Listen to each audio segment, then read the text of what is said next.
وقال عز من قائل وقضى ربك ألا تعبدوا إلا إياه وبالوالدين إحسانا إما يبلغن عندك الكبر أحدهما أو كلاهما فلا تقل لهما أف ولا تنهرهما وقل لهما قولا كريما حمد تعريف شكر প্রশংসা সুখ্যাতি ও গুণগান আল্লাহ রাব্বুল আলামিনের জন্য, যার বিশেষ মেহেরবানিতে আজকে সালাতুল জুমার খুতবায় আমরা উপস্থিত হতে পারলাম। এজন্য আল্লাহ পাকের শুকর আদায় করে আমরা পড়ি আলহামদুলিল্লাহ। দরুদ এবং সালাম বর্ষিত হোক আপনার আমার নবী, বিশ্ব নবী, শ্রেষ্ঠ নবী জনাবে মুহাম্মদুর রাসূলুল্লাহ সাল্লাল্লাহু আলাইহি ওয়াসাল্লামের উপর। সম্মানিত মুসল্লিয়ানে কিরাম, আজকে আমরা পিতামাতার অবাধ্য হওয়া এটি কবিরা গুনাহ এ সম্পর্কে একটু আলোচনা করব ইনশাআল্লাহ। সম্মানিত বন্ধুগণ, আপনাকে আমাকে যে আল্লাহ রাব্বুল আলামিন সৃষ্টি করেছেন, একমাত্র তাঁরই আমাদের দাসত্ব করতে হবে, ইবাদত করতে হবে। আল্লাহ রাব্বুল আলামিনের সঙ্গে অন্য কাউকে অংশীদার করা, শিরক করা জায়েজ নেই, হারাম। কিন্তু অনেক মানুষ আল্লাহর ইবাদতের সঙ্গে বিভিন্ন শিরকের সঙ্গে জড়িত হয়ে থাকে। আল্লাহ রাব্বুল আলামিন তাদেরকে হেদায়েত দান করুন, বলুন আমিন। সম্মানিত বন্ধুগণ, আল্লাহ রাব্বুল আলামিনের ইবাদতের পরপরেই একটি গুরুত্বপূর্ণ যেই বিষয়, সেটি হলো পিতা এবং মাতার সঙ্গে ভালো আচরণ করা, তাদের অবাধ্য না হওয়া। কারণ পিতামাতার অবাধ্য হওয়া কবিরা গুনাহ, কবিরা গুনাহ। যেই কবিরা গুনাহ তওবা না করা পর্যন্ত মাফ হবে না। আল্লাহ রাব্বুল আলামিন কুরআনুল কারীমে অনেক জায়গায় পিতামাতার সম্পর্কে বলেছেন। দুই একটি আমরা বলবো, যেমন সূরা বানী ইসরাঈল 23 নম্বর আয়াত, 23 থেকে 24 নম্বর আয়াতে আল্লাহ রাব্বুল আলামিন বলেন, ওয়াকাযা রাব্বুকা আল্লা তা'বুদু ইল্লা ইয়াহ ওয়া বিল ওয়ালিদাইনি ইহসানা। তোমার প্রতিপালক, আপনার আমার প্রতিপালক, তিনি এই ফয়সালা করেছেন, এই নির্দেশ দিয়েছেন যে তোমরা একমাত্র আল্লাহ ছাড়া অন্য কারো আর ইবাদত করবে না। তাহলে এই আয়াতে আল্লাহ প্রথমে বললেন তোমরা একমাত্র আল্লাহর ইবাদত করবে, আর অন্য কারো ইবাদত করবে না, আল্লাহরই দাসত্ব করবে। এরপরেই আল্লাহ রাব্বুল আলামিন বলছেন ওয়াবিল ওয়ালিদাইনি ইহসানা, তোমার পিতা এবং মাতার সঙ্গে সদাচরণ করবে, সৎ ব্যবহার করবে, ভালো ব্যবহার করবে। তাহলে ভালো ব্যবহার করার নির্দেশ কে দিয়েছেন? আল্লাহ। আল্লাহ রাব্বুল আলামিন তার ইবাদতের পরপরেই নির্দেশ দিলেন তোমার বাবা এবং মায়ের সঙ্গে ভালো আচরণ করবে, ভালো ব্যবহার করবে। এবং কিভাবে ভালো ব্যবহার করতে হয় এই আয়াতেই আল্লাহ রাব্বুল আলামিন শিক্ষা দিয়েছেন।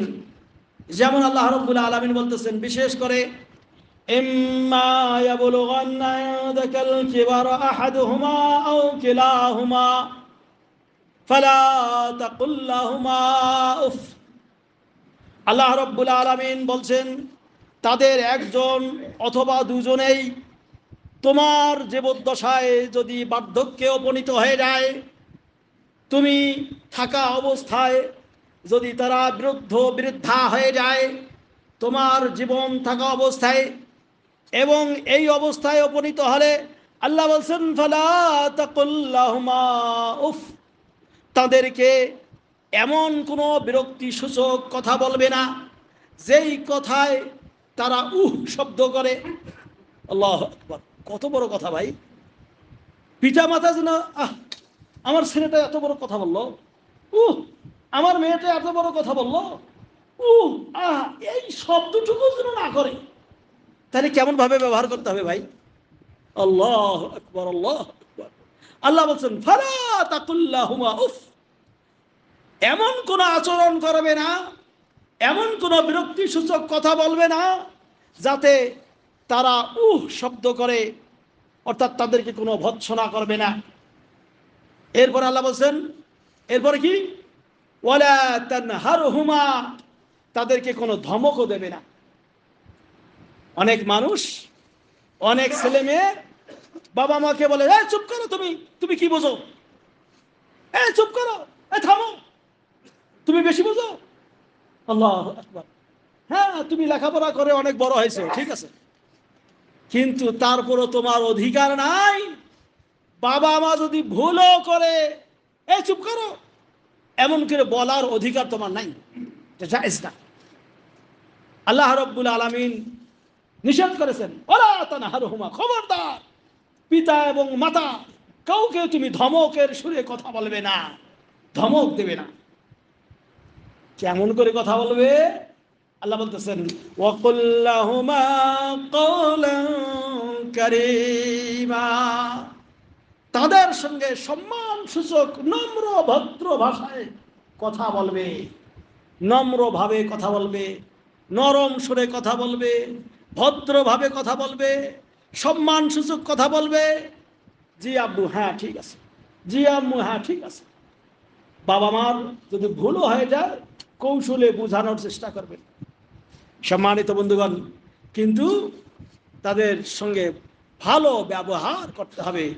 কেমন করে করবেন আল্লাহ শিক্ষা দিতেছেন। কি শিক্ষা দিলেন? ধমক দেবে না, কোনো কষ্ট দেবে না, আর ওয়াকুল্লাহুমা কওলান কারীমা, তাদেরকে তুমি নম্র ভাষায় সুন্দর করে সম্মান সূচক কথা বলবে। এরপরে আল্লাহ রাব্বুল আলামিন বলছেন, আরো শিক্ষা দিলেন যে শোনো, ওয়াখফিদ লাহুমা জানাহাদ-দুল্লি মিনার রাহমাহ, এবং অনুকম্পায় তাদের প্রতি তুমি বিনয়বত থেকো, এমনভাবে নিচু হয়ে থাকবে, অর্থাৎ তাদের সামনে তুমি নত জানু হবে, যে বাবা যা করছে ঠিক আছে, বাবার উপরে কথা বলবে না, মায়ের উপরে কথা বলবে না। এবং আল্লাহ বলছেন আরো একটি কথা, সেটা কি, বিনয় নম্র তো থাকবেই, পাশাপাশি তাদের জন্য দোয়া করবে।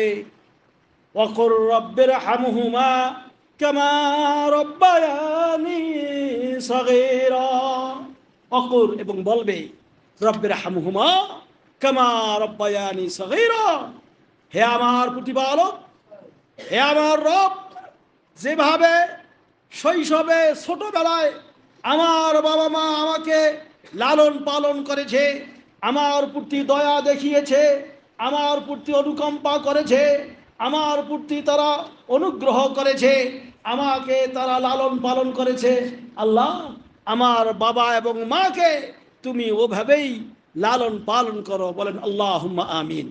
এই জন্য বাবা এবং মায়ের জন্য সর্বদাই আপনার দোয়া করতে হবে যে হে আল্লাহ, বাবা এবং মাকে তুমি দুনিয়ায় জীবিত থাক আর মৃত হোক সব সময় তাদেরকে তুমি মঙ্গলের সঙ্গে রাখো, ভালোর সঙ্গে রাখো। বলেন আল্লাহুম্মা আমিন।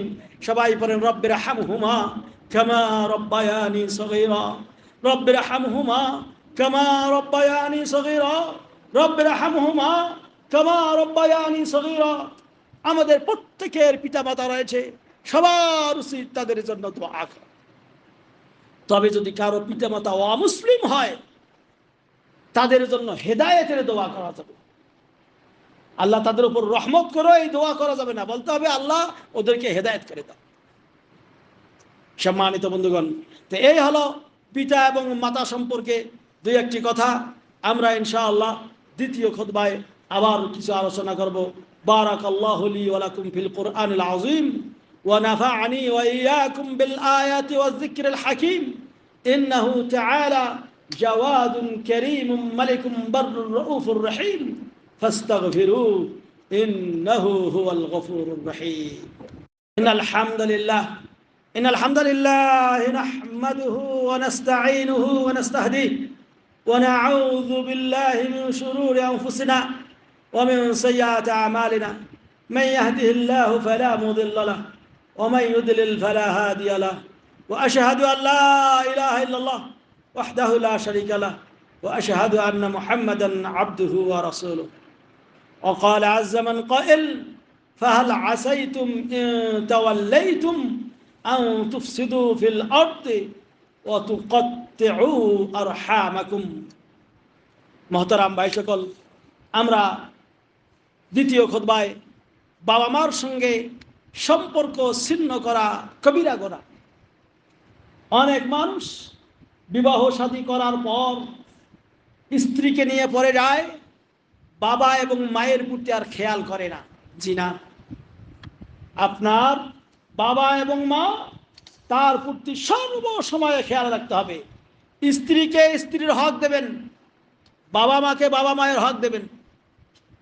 আপনার স্ত্রী হয়েছে বলে বাবা মাকে অবহেলা করবেন, জায়েজ নেই।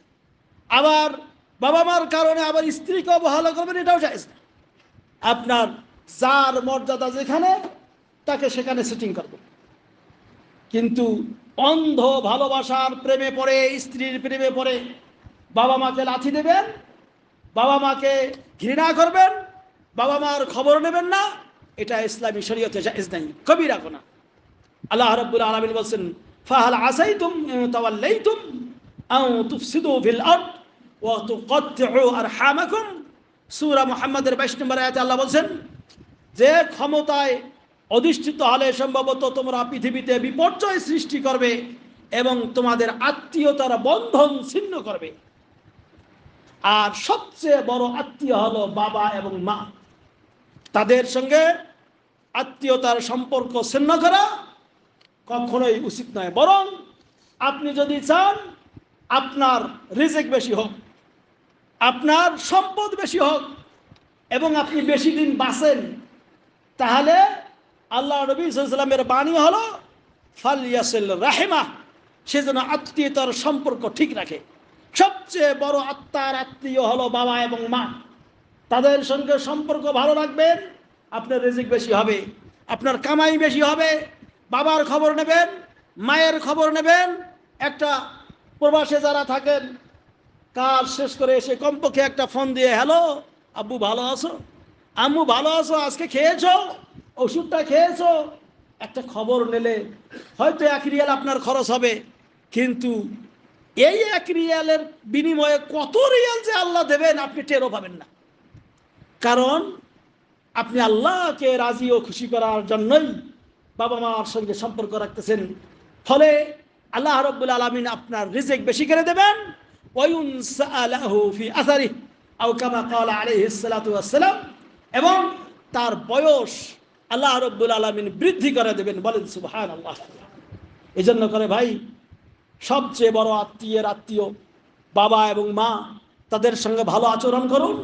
কারণ বাবা এবং মার সঙ্গে কেউ যদি খারাপ আচরণ করে এটা কবিরা গুনাহের অন্তর্ভুক্ত। যেমন এক হাদিসে এসেছে, নবী করিম সাল্লাল্লাহু আলাইহি ওয়াসাল্লাম বলতেছেন আলা উনাব্বিউকুম বিআকবারিল কাবায়ের, হে সাহাবায়ে কেরাম, আমি কি তোমাদেরকে কবিরা গুনাহ সম্পর্কে বলবো না? এই কথা আল্লাহর নবী 3 বার বললেন। সাহাবায়ে কেরাম বললেন হ্যাঁ হে আল্লাহর নবী বলুন। তখন আল্লাহর নবী বললেন যে আল ইশরাকু বিল্লাহ, আল্লাহর সঙ্গে শিরক করা কবিরা গুনাহ, ওয়া উকুকুল ওয়ালিদাইন, এবং পিতামাতার অবাধ্য হওয়া, এটাও হলো কবিরা গুনাহ। আল্লাহ নবী সাল্লাল্লাহু আলাইহি ওয়াসাল্লাম ওয়া কানা মুত্তাকিআন ফাজালাস, এই কথা বলার সময় যখন আল্লাহ নবী হেলান দিয়েছিলেন, এই কথা বলার সময় তিনি ভালো করে বসে আবার লোকজনকে সাবধান করলেন যে খবরদার বাবা মার সঙ্গে খারাপ আচরণ করবে না, আল্লাহর সঙ্গে শিরক করবে না, এবং যাবতীয় প্রকার সেই মিথ্যা সাক্ষ্য ইত্যাদি থেকে, খারাপ কথা থেকে দূরে থাকবে। সহিহ বুখারী এবং মুসলিমে এই হাদিস বর্ণিত রয়েছে। নবী করিম সাল্লাল্লাহু আলাইহি ওয়াসাল্লাম আরেকটা হাদিসে বলেছেন মিনাল কাবায়ের, কবিরা গুনাহের অন্তর্ভুক্ত হলো যে শাতমুর রাজুলি ওয়ালিদাইহি, পিতা মাতাকে গালিগালাজ করা, এটা কবিরা গুনাহ। ক্বালু ইয়া রাসূলুল্লাহ, সাহাবায়ে কেরাম বললেন হে আল্লাহর রাসূল, ওয়া হাল ইয়াশতিমুর রাজুলু ওয়ালিদাইহি, মানুষ কি তার পিতা মাতাকে গালি দেয়? ক্বালা নাআম, আল্লাহর নবী বললেন হ্যাঁ, মানুষ তার পিতা মাতাকে গালি দেয়। কিভাবে? ইয়াসুব্বু আবার রাজুল ফায়াসুব্বু আবা ওয়া ইয়াসুব্বু উম্মার রাজুল ফায়াসুব্বু উম্মাহ মুত্তাফাকুন আলাইহ। কোনো লোক যদি অন্য কোনো মানুষের পিতামাতাকে গালি দেয়, তাহলে ওই লোকটা এর পিতামাতাকে গালি দেয়, আর এই গালি দেওয়াটাই নিজের বাবা মাকে গালি দেওয়া হয়ে যায়। এটা হলো কবিরা গুনাহ। আপনি আরেকজনের বাবা মাকে গালি দেবেন, সেও আপনার বাবা মাকে গালি দেবে, আর এটা হলো কবিরা গুনাহ। সম্মানিত বন্ধুগণ, এই জন্য খবরদার, মনে করতেছেন যে আমি ওর বাবা মাকে গালি দিছি, আমার বাবা মাকে কেমন করে গালি দিলাম, ওইটাই আপনার নিজের বাবা মাকে গালি দেওয়া হলো। খবরদার, অন্যের বাবা মাকেও কি গালি দেবেন না। আল্লাহ নবী সাল্লাল্লাহু আলাইহি ওয়াসাল্লাম এজন্য আরেকটা হাদিসে বলেছেন যে ইন্নাল্লাহ তাআলা হাররামা আলাইকুম উকুকুল উম্মাহাত ওয়া মানআন ওয়াহাত ওয়া ওয়াদুল বানাত ওয়া কারাহা লাকুম কিল ওয়া ক্বাল ওয়া কাসরাতুস সুওয়াল ওয়া ইযাআতুল মাল। লম্বা একটা হাদিস। আল্লাহ নবী সাল্লাল্লাহু আলাইহি ওয়াসাল্লামের এই হাদিসে যেটা বলা হয়েছে যে আল্লাহ রাব্বুল আলামিন তোমাদের জন্য মায়েদের বিশেষ করে নাফরমানি করা হারাম করেছেন। মায়ের কথা বেশি বলা হয়েছে, কারণ কি জানেন? হামালাতুহু উম্মুহু ওয়াহানান ওয়া ওয়াদাআতুহু ওয়াহনা। মা কষ্ট করে আপনাকে পেটে বহন করেছে, কষ্ট করে ভূমিষ্ঠ করেছে, 2 বছর আপনাকে দুগ্ধ পান করিয়েছে, কত যে কষ্ট সহ্য করেছে। আমি কি পারবো পেটের মধ্যে একটা পাথর বেঁধে 250 গ্রামের একটা পাথর বেঁধে বের হতে? কিন্তু আপনার আমার মা কত কষ্ট করে পেটে বহন করেছে। এই জন্য করে আল্লাহ নবী সাল্লাল্লাহু আলাইহি ওয়াসাল্লাম, তার কাছে একদা এক ব্যক্তি এসে বললেন, ইয়া রাসূলুল্লাহ, হে আল্লাহর নবী, আমার পরিবারের মধ্যে অনেক মানুষ আছে, মান আহাক্কু বিহুসনি সাহাবাতি ইয়া রাসূলুল্লাহ, হে আল্লাহর রাসূল, আমার পরিবারে অনেক লোক আছে, সবচেয়ে কে বেশি ভালো ব্যবহার পাওয়ার যোগ্য? ক্বালা উম্মুক, আল্লাহ নবী বললেন তোমার মা। এরপর আবার বললেন সুম্মা মান, এরপরে কে? ক্বালা উম্মুক, তিনি বললেন তোমার মা। আবার বললেন এরপর কে? আবার বললেন তিনি মা, তোমার মা। এরপর 3 বার বলার পর চতুর্থ বললেন সুম্মা আবাক ও আদনাক ও আদনাক, এরপরে তোমার বাবা, তারপরে অন্যান্য লোক। তাহলে এই হাদিসেও, এটাও সহিহ বুখারী মুসলিমের হাদিস, আল্লাহ নবী সাল্লাল্লাহু আলাইহি ওয়াসাল্লাম এই হাদিসেও যেটা বুঝালেন সেটা হলো কি, বাবা এবং মা, তার সঙ্গে বিশেষ করে মায়ের সঙ্গে ভালো ব্যবহার করতে হবে, ভালো ব্যবহার করতে হবে। তোমার মায়ের পায়ের কাছেই তোমার জান্নাত, তোমার বাবা তোমার জান্নাতের মাঝখানের দরজা, হাদিসে এসেছে। হ্যাঁ, তোমার বাবা তোমার জান্নাতের মাঝখানের দরজা। আল্লাহু আকবার, কত বড় কথা! বাবার কথাও আছে, মায়ের কথাও আছে। সেই মা এবং বাবা, তাদের যত্ন বর্তমান সমাজে হয় না। বিশেষ করে উচ্চ শিক্ষিত যারা, বেশি লেখাপড়া করেছে যারা, তারা যখন বড় বড় চাকরি পায়, বিভিন্ন জায়গায় চলে যায় বউ বেটি নিয়ে, আর বাবা মার খেয়াল করে না। এবং পাশাপাশি অনেক সময় বাবা এবং মায়ের দেখাশোনার জন্য কেউ থাকে না, তাদেরকে বৃদ্ধাশ্রমে রাখে, যেখানে মানুষ নিজের বাড়িতে তার জায়গা হয় না, বৃদ্ধাশ্রমে রেখে দেয় বাবা এবং মাকে। কেন? কেন? তুমি কি একদিন বাবা মা হবে না? তুমি কি একদিন বিরুদ্ধা হবে না? তোমার কি একদিন এই অবস্থা ঘটবে না? কেন তুমি তোমার বাবা মার সঙ্গে এমন আচরণ করছো? সবার জায়গা হয় বাড়িতে, তোমার বাবা এবং মায়ের জন্য একটা ঘর হয় না, তার জন্য একটা থাকার জায়গা হয় না, আশ্রয় হয় না। অনেক সোশ্যাল মিডিয়ায় দেখা যায় অনেকে বাবা এবং মাকে লাথি দিয়ে দিয়ে শেষ করে। কয়েকদিন আগে বেধর্মী একটা দেখলাম, এক মানে সোশ্যাল মিডিয়ায়, যে একজন বাবাকে থাপ্পড় মারতে মারতে শেষ করে দিল এবং মারাই গেল। নাউযুবিল্লাহি মিন যালিক। সম্মানিত বন্ধুগণ, এজন্য বাবা এবং মা, তুমি মুসলিম হও আর অমুসলিম হও, সকলের জন্য এটা অবশ্যই করণীয় যে বাবা এবং মায়ের সঙ্গে ভালো আচরণ করো, ভালো ব্যবহার করো, তাদের দোয়া নাও, তাদের সম্মান করো, তাদের ইজ্জত করো, তাহলে তুমিও ইজ্জত পাবে। আল্লাহ রাব্বুল আলামিন আমাদেরকে এই বাবা এবং মায়ের প্রতি খেয়াল করার তৌফিক দান করুন, বলুন আমিন। اللهم أعز الإسلام والمسلمين وأذل الشرك والمشركين ودمر أعداءك أعداء الدين وانصر عبادك الموحدين يا أرحم الراحمين.